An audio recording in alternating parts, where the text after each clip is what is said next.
It is, I have 2 after 5, time for the July 10, 2023 Leitchfield Planning Commission meeting. April, would you call the roll, please? Yes. Commissioner Whitmore? Here. Commissioner Mudd? Here. Chairman Buckles? Here. Vice Chair Clemens? Here. Commissioner Bocock? Here. Commissioner Hack? Here.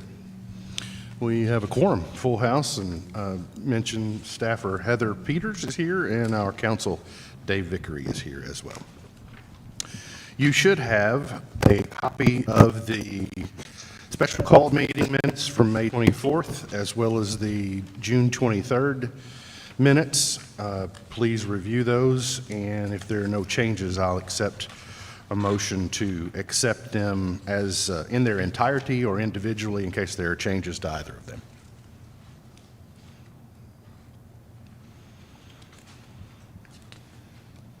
Make a motion, we approve the minutes. Motion made by Tim Bocock, Hey, Mark, I was not here for that one. May 24th. No. I was gone.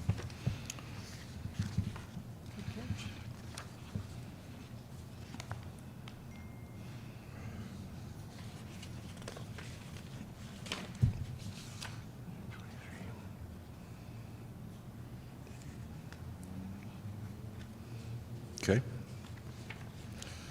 So one change, Heather, to make that? So Tim, would you like to revise your motion to accept them with changes? Absolutely, I'd like to make a motion that we accept the minutes with the change of Commissioner Whitmore we had that day.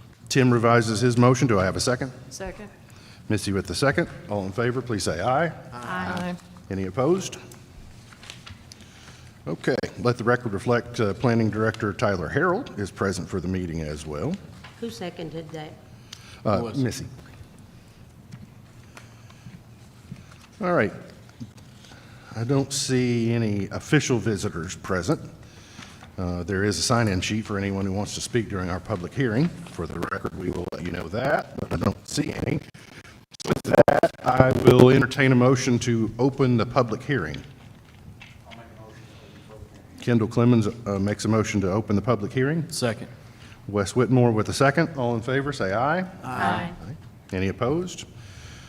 Okay, this is the public hearing for RZ 23119. April, would you read the abstract, please? RZ 23119, owner William Thomason, applicant William Thomason, location 606 North Main Street, Leitchfield, Kentucky 42754. Request to change current zone B1 neighborhood business to C1 highway commercial. Okay, we'll skip the full preamble, but just a reminder, this is a public hearing inside a public meeting. We are accepting testimony for and against the map amendment request. It's a judicial process that includes sworn testimony. And once all testimony is heard, the public hearing will be closed and comment will no longer be accepted unless as the result of a direct question from the commission. So, okay, we're in the public hearing. I see no sign-in sheets. I see no one to be sworn in.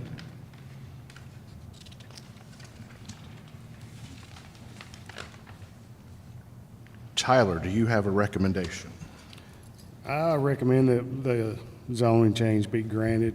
The current zoning is not appropriate for this property. At the time planning and zoning ordinance was adopted, the property was a retail business which sold paint and wall covering materials and would not be an approved business for the B1 zone. So I recommend to go ahead and change that to the commercial zoning.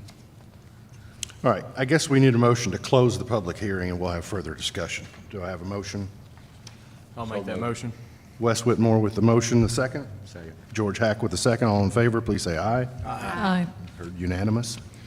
Okay, we have our staff recommendation. Questions, discussion among the commission. I agree with what the application states.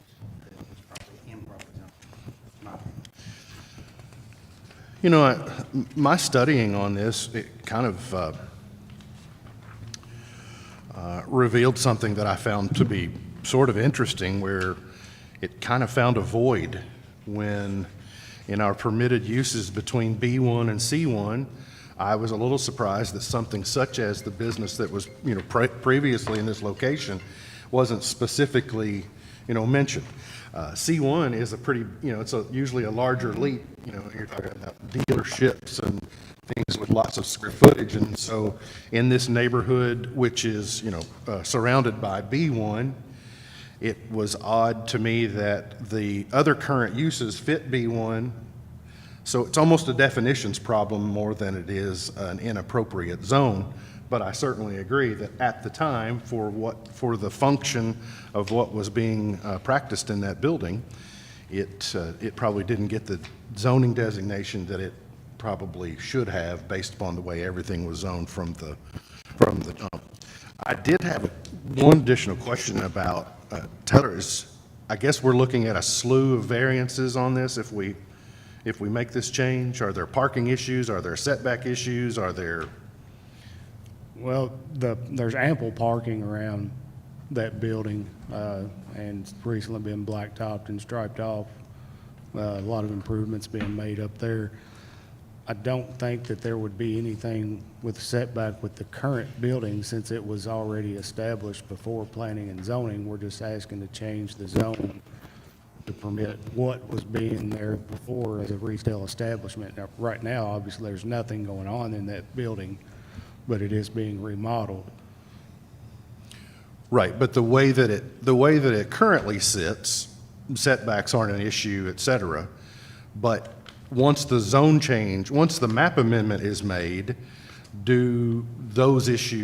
are those now an issue, Dave, where they aren't as of today? No, because there's a present structure there, so that'll be all right. But if they tore the present structure down, we'd have to address that exactly right part. And I would note this, when I looked at this, I was like you, I kind of thought, we really need to redo this, we need to redo the permitted uses in these particular zones, because they're not definitive at all. I agree with you 100%. I didn't realize that really until I started really looking at it. Mm-hmm. And they're not good the way they put it together. They were geared in broad categories, and it seems in these times, beyond your big box retailers, you're getting to more boutique-oriented specific businesses, whether they're clothiers or paint stores or donut shops or things like that. And so, Small retail establishments. yeah, businesses have been diversified, but not all retail businesses, necessarily fit every category. I also did want to point out that just from this map standpoint is a little bit misleading because it's on the wrong side of the street where the star was. So I just wanted to make sure we were all clear on that. Hey, Mark, he brought up a good point about the, if he was to tear it down and start over, what if he builds onto it? If he builds onto it, like if he'll have to request a variance. So there's where it comes into play, if he adds Yeah. on to that structure. Yep. Okay. So like right now, what he's been doing is they've redone the existing foundation. They tore it out and have put it back new. Gotcha. Okay. Well, Tyler, based on that, he could build on that building in some degree and not be encroaching to setback lines, could he not? I mean, I know he's close to Embry Brothers Drive on that side, but the other side, he's got some room, doesn't it? But if he increases the footprint, he would still have to comply with the current Well, I mean, ordinance. he would not have to get a variance, though, if he stayed within the setback lines that zone requires. No, he doesn't. Correct. Is that correct? That would be correct, as So long he as, could the- build on without doing anything if he did it in certain directions, where if, he had room to do it Yeah, he would have to stay within those variances. Yeah. for the Well, entire lot. I don't know that the side close to Embry Brothers Drive is within the setback that we require now. So if he I don't was to think it change, is. There's no way. if he was to change the footprint, he would have to request a variance for that before he could do it. Right. Well, and one of the things we talk, sorry, Dave, go ahead. There's another thing he can do. He could file a consolidation plan, consolidate those two lots together. Since he owns next door, Since he yeah. owns both of them, that may be what he would want to do. it's a bit of an optical illusion when you look at it because of the way that it's actually, deeded off. There's not much space on either side of the building. There's some at the rear, and most of that space, the perceived space, is on the other side, or goes with the other building, with the old bike shop building. The planning is a long game. You're trying to think about what are the implications of this over the next 50 years, not over the next 2 years. And so you kind of have to look at and say, for the next generation, and the attention that's been paid to this neighborhood, a very historic portion of our city, I think is a worthy thing. I just want to make sure we're not creating,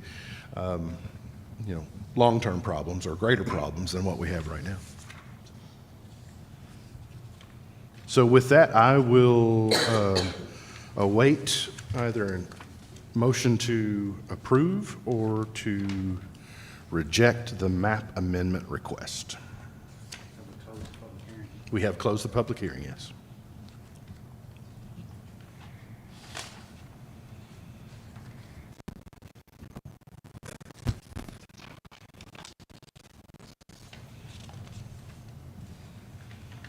I'll make a motion to approve the zone request based on the fact that the existing zoning classification given to the property is inappropriate and that the proposed zoning classification is appropriate.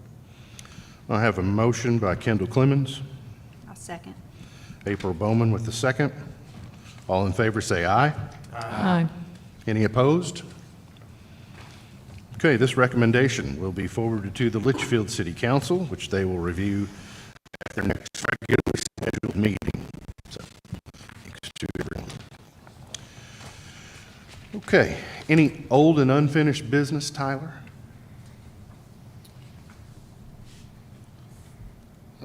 Do you want to talk about the comprehensive plan under old business or no? I'll cover it in just a I second. think he's going to cover that in a minute. All right, then, no. No? Okay. All right, we'll put this under new business or medium business. As you know, this is the year we need to review and update our comprehensive plan. And I know that our staff has kind of talked about the best way to approach that. And Dave and I had a conversation and think that probably the best practical way to go about it is to have a work session immediately following our regular meeting in August. And before we think, oh no, it's a 4-hour meeting, I think what we want to do is kind of boil it down to least common denominator and just focus on goals. We're just going to take the goals section of the comprehensive plan, and we're going to have a discussion on, are these still our goals? Where did we come up short on our goals from the last plan? And are there any additional goals that need to be itemized?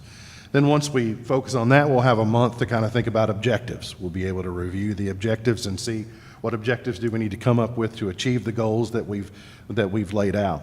So I know I'm going to ask Tyler to talk with his counterparts in city government, utilities, council, any stakeholder that has an interest in the future of the city of Leitchfield from a planning standpoint and what our city looks like in the future, to be present for that conversation. So we'll let everyone know we will have a quorum present, but it will just be a discussion among those who may have a vested interest in establishing what our goals are. Does that sound all right with everyone?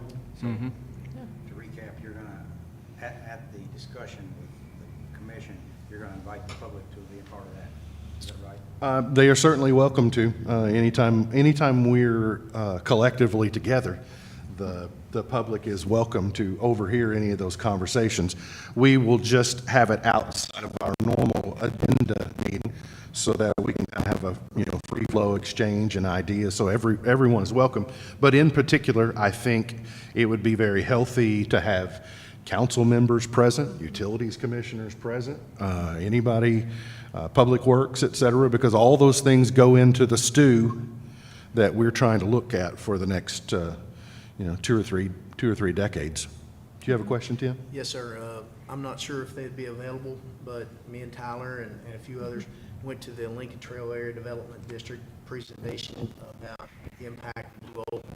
If we could get with their guys down here, just to kind of sit in and observe and listen, maybe give us some pointers on the back end, might be a great idea. Yeah, an observer. I think that would be very helpful. because we do kind of have to take maybe a more regional approach than we might have had to, 20 and 25 years ago. So we'll send out a notice to everybody that needs to know those things, and we'll cover it like ribbon cuttings and things like that when you might have a quorum of a body together, just so that people know that they are welcome to participate. One other thing that I would like you to study on over the next month, and what ideas you might bring back to us, is, I guess 3 months ago, out of a Lincoln Trail session, it was right on the heels of the legislature and the medical marijuana issue. And the idea that once medical marijuana becomes an issue in a state, that the decriminalization across the board often, happens within 2-3 years. And where this becomes an issue is we, as a body, get to plan where these dispensaries would go. And so it came to my mind in the last couple of days that I think it would be very healthy if we formed some type of ad hoc committee, a couple of people from this body, someone from the healthcare industry, someone from the pharmacy industry, someone, think in next month of any shareholders that you think would be either in the middle of or on the periphery of this issue, and we'll form this ad hoc committee to do some studying and perhaps come up with a recommendation on where do we allow these types of businesses? Do we put limitations, because it will be up for us to decide. It's a complex issue, and I have a feeling there are going to be things that we'll think of after the fact that we will wish we had thought of at the time. So I'm trying to do the ounce of prevention's worth. So get an idea, do you think that who should be part of that conversation or perhaps serve on that committee? And if you all feel it necessary to do it, then I will be asking you to act on that to form that committee. All right. Anyone else have any new business? Anything else? Do you have anything? Yes? He's on the next. He's on the agenda. You're here for the next- 5:30 meeting, okay? Or the next meeting, well, you'll get out of your way. Anyone have anything else? All right, I'll entertain a motion to adjourn. I'll make that motion. Wes Whitmore makes a motion to adjourn. Do we have a second? Second. Tim Bocock, all in favor? Aye. We are adjourned. Thank you.